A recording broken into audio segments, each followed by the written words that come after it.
Napapansin ko, doon sa sinasabi ho ninyo, na si Kristo ay hindi dapat sambahin dahil siya ay nilalang. Hindi ho ba ang paniwala ninyo ay Kristo ay Diyos? Di para ho sinabi ninyo, huwag sambahin ang Panginoon Diyos. Wala po kaming sinasabi na si Kristo hindi dapat sambahin. Hindi, sabi ho ninyo ang mga ibang relihiyon na sinasamba si Kristo ay dapat sambahin lang ay ang lumalang at hindi ang nilalang. Yun ang nadigo sa inyo. Hindi naman ho nilalang si Kristo eh.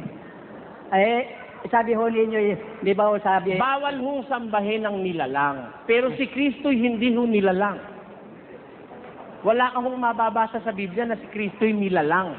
Si Kristo ho'y manlalalang, hindi nilalang. Pero nakalimutan ko lang ho ang talata sa Biblia, si Kristo ay nilalangan. Hindi ho, wala ho nun. Kung hindi ko lang na... Baka ito, babasahin ko, baka ito. Kolosas 1. At siya ang ulo ng katawan sa makapitbagay ng iglesia na siya ang pasimula, ang panganay sa mga patay, upang sa lahat ng mga bagay ay magkaroon siya ng kadakilaan, sapagkat minagaling ng Ama, Siya'y una, at siya'y una sa lahat ng mga bagay, at ang lahat ng mga bagay ay nangabubuhay dahil sa Kanya. ano pa?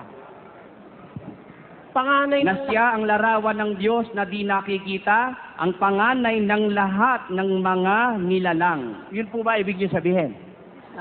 Hindi ho. Mayroon Hindi ho ba? Pero wala na ho kayong mababasang iba.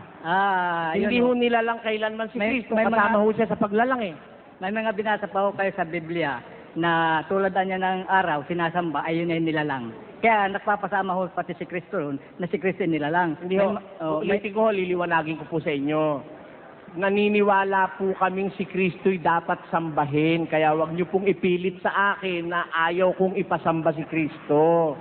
Wala po akong sinabi kailanman sa lahat ng pagkakataon na sinabi kong huwag niyo sasambahin si Kristo. Wala ho nun. Wala po. Konklusyon niyo lang po yun. Hindi ho. Wala po tatang.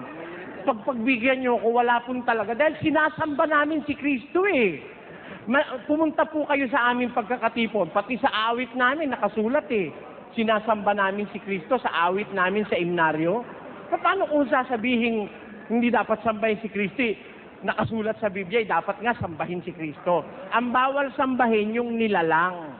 Si Kristo hindi nilalang, si Kristo ay manlalalang.